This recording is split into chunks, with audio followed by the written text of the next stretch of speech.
നിർബന്ധമായി നമുക്ക് ആവശ്യമുള്ള 9 കാര്യങ്ങൾ കൃത്യമായി തന്നെ ഞാനിവിടെ പറയുകയാണ്.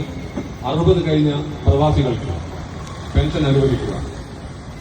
അതേപോലെ നിർദ്ദിഷ്ട പ്രവാസി ഇൻഷുറൻസ് പദ്ധതിയിൽ തിരിച്ചുവന്ന പ്രവാസികളെ ഉൾപ്പെടുത്തുക. മടങ്ങിയെത്തിയ പ്രവാസികൾക്ക് തിരിച്ചറിയൽ കാർഡ് അനുവദിക്കുക. പ്രവാസി പുനരധിവാസം നടപ്പിലാക്കുക.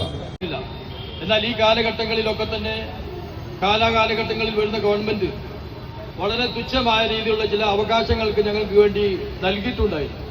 ഇതിൽ പ്രത്യേകമായിട്ട് 2011-16 നമുക്ക് എല്ലാവർക്കും അറിയാം.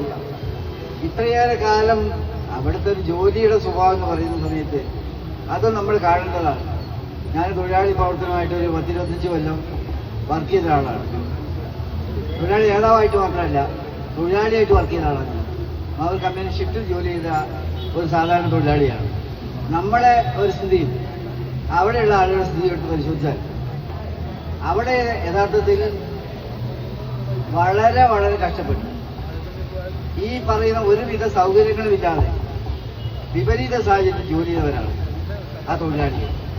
അവർക്ക് ആ തൊഴിലെല്ലാം കഴിഞ്ഞ് അല്ലെങ്കിൽ നഷ്ടപ്പെട്ട് ഇവിടെ വന്നാലും